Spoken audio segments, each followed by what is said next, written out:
नमस्कार, आदाब, सत श्री अकाल, वेलकम, सुस्वागतम, हार्दिक अभिनंदन है हमारे यूट्यूब चैनल पर। दोस्तों, हमने पिछली क्लास में जो है पढ़ा था इतिहास के स्रोत। इतिहास के स्रोत में हमने देखा था दो भागों में बांटा गया था। कौन कौन से थे? तो पहला था साहित्यिक स्रोत जो लिखित थे, और दूसरा था पुरातात्विक स्रोत। ठीक है। अब साहित्यिक स्रोत को हमने देखा था 3 भागों में बांटा गया था। तो सबसे पहला है मतलब जो है धार्मिक स्रोत। धार्मिक स्रोत, उसके बाद हमने देखा लौकिक, और उसके बाद विदेशी यात्रियों का विवरण। तो लौकिक और विदेशी यात्रियों के विवरण के बारे में हमने जो है डिटेल से नहीं बताया था। और धार्मिक स्रोत को भी जो है 3 भागों में बांटा गया था। कौन कौन से थे? तो ब्राह्मण साहित्य और बौद्ध साहित्य, और दूसरा था जैन साहित्य। बौद्ध साहित्य को मतलब जो है इसमें जो हमने देखा था ब्राह्मण साहित्य को।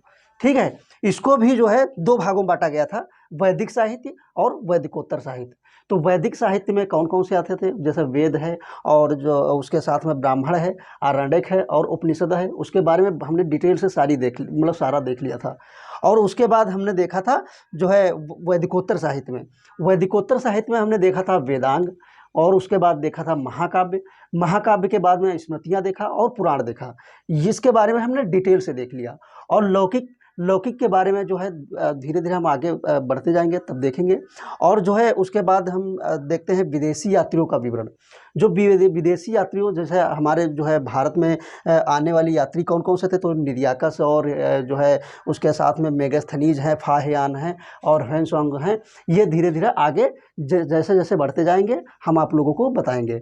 अब हम आज से हम पढ़ाने वाले हैं पुरातात्विक, जो मानव निर्मित हैं। ठीक है।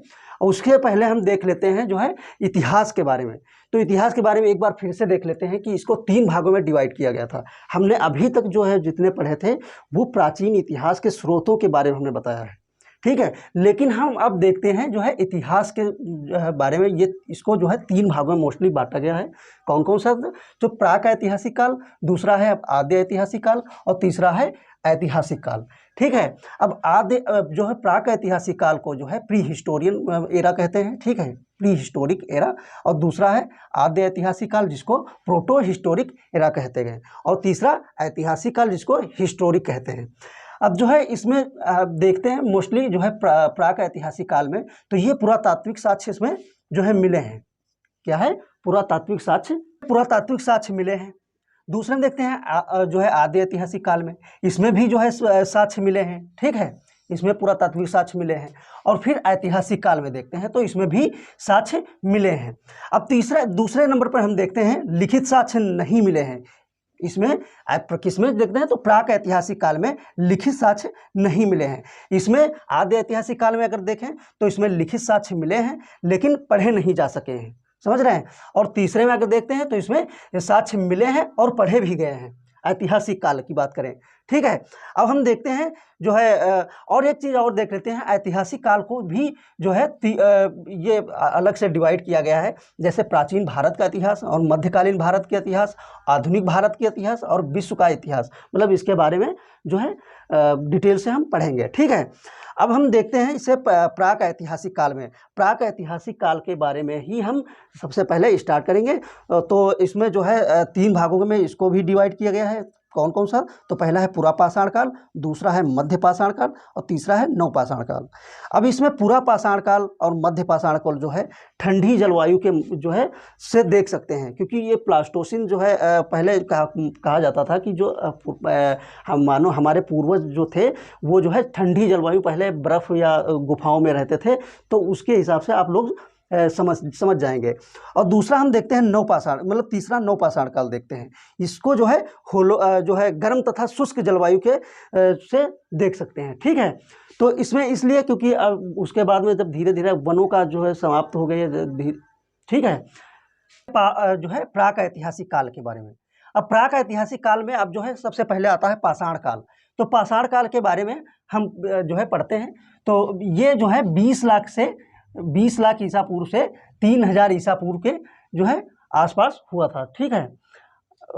और जो है नेक्स्ट देखते हैं थोड़ा जो है 20 लाख ईसा पूर्व से 3000 ईसा पूर्व के अंतर्गत आता है। अब इसके पहले हम देख लेते हैं जो है ये इसके जो है ईसा पूर्व। ठीक है। तो ईसा पूर्व जो है हम इसमें देखते हैं, देखो ये जन्म के जो पूर्व जो है ईसा मसीह के पूर्व, जन्म के पूर्व देखते हैं तो इसे बीसी कहते हैं, बिफोर क्राइस्ट। ठीक है। और उसके बाद का जो देखते हैं तो इसमें जो है एडी यानी जो है आता है एनो डोमिनी। ठीक है। तो ऐसे ही आप लोग देख लेंगे तो इस तरीके से आप लोगों को जो है ये सन याद हो जाएंगे। ठीक है। अब देखते हैं, इसको 3 भागों में बांटा गया है, पाषाण काल को 3 भागों में बांटा गया है। कौन सा है? तो पूरा पाषाण काल, ये 20 लाख ईसा पूर्व से 10,000 ईसा पूर्व के जो है अंतर्गत आता है। तो सबसे पहले इसको 3 भागों में बांटा गया है। कितने भागों में? 3 भागों में बांटा गया है। निम्न पूरा पाषाण काल, इसमें जो है कुल्हाड़ी जो है, सबसे पहले कुल्हाड़ी मिली। कहाँ पर मिली? तो ये पूछ लिया जाता है क्वेश्चन की जो है उसके मतलब ये पूछ लिया जाता है कि कहाँ पर मिली, तो ये मद्रास में मिली थी। ठीक है। और ये क्लीवर का मतलब होता है, मतलब ये जो है छीलने हेतु जो है एक औजार एक प्रकार का था। ठीक है। तो और दूसरा जो है चॉपर एक प्रकार का एक तरफ धारदार जो है हथियार था। ठीक है। और दूसरा चॉपिंग, ये दोनों तरफ का धारदार मतलब जो है हथियार था। अब हम देखते हैं, दूसरा देखते हैं मध्यपुरा पाषाण काल। इसमें कौन कौन से औजार? तो इसमें एक फ्लेक नामक पत्थर जब था, मतलब था, तो ये पत्थर को तोड़कर बनाया जाता था। ठीक है। पत्थर को तोड़कर बनाया जाता था। अब बेसिकली ये छोटे जानवरों की जो है शिकार करने के लिए बनाया जाता था। अब उसके बाद हम तीसरा देखते हैं उच्चपुरा पाषाण काल। उच्चपुरा पाषाण काल, इसमें जो है फ्लेड और ब्यूरिस पॉइंट, मतलब जो है पॉइंट करके ये जो है पत्थर था, तो ये फ्लेक पत्थर से बनता था। और उसके बाद हम देखते हैं मध्य पाषाण काल। ठीक है। पूरा पाषाण काल के बारे में इतना सफिशियंट है, अगर देख लेंगे तो आसानी से आप लोग जो है कर ले जाएंगे। कोई भी क्वेश्चन अगर आए एग्जाम में तो हो जाएगा। ठीक है। अब हम देख लेते हैं मध्य पाषाण काल। दूसरा है मध्य पाषाण काल। तो ये कब से कब था? तो ये 10,000 ईसा पूर्व से 6,000 ईसा पूर्व में था। ठीक है। तो इसमें जो है इसको जो है माइक्रोलिथ का प्रयोग इसमें किया जाता था। माइक्रोलिथ का प्रयोग ये छोटे जानवरों को शिकार इससे करते थे। और ये मध्य पाषाण काल औजार जो तकनीकी जो यूज करते थे उसके फ्लूटिंग कहते थे। क्या कहते थे? फ्लूटिंग कहते थे। और उसके बाद हम देखते हैं तीसरा नवपाषाण काल। नवपाषाण काल जो है ये 6,000 ईसा पूर्व से 3,000 ईसा पूर्व के अंतर्गत आता है। इसमें जो है औजारों पर विशेष पॉलिश की जाती थी, जैसे स्लेट जो है आता है इसके अंतर्गत।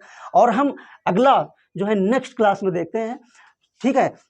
तो आज की जो है क्लास हमारी ये जो है इसके टेबल जितना हमने जो है आप लोगों को बता दिए हैं। ठीक है। ये आप लोग जो नोट कर लेंगे अपने कॉपी पर। और अगली क्लास जो है हम नेक्स्ट देखते हैं, इसके बारे में और डिटेल से देखेंगे कौन कौन से जो है पुरातात्विक जो खोज करता थे। ठीक है। तो जो मानव निर्मित द्वारा मतलब कौन कौन से स्मारक और सब मूर्तियाँ मिली हैं उसके बारे में हम अगले क्लास में देखते हैं। ठीक है। और बाकी हमारा जो है आप लोग हमारा चैनल अवश्य सब्सक्राइब करें, लाइक भी करते रहें। ठीक है। तो कैसा लगा हमारा ये जो है आज का वीडियो? कैसा लगा? तो अगर अच्छा लगा हो तो लाइक, कमेंट और सब्सक्राइब अवश्य करें। धन्यवाद।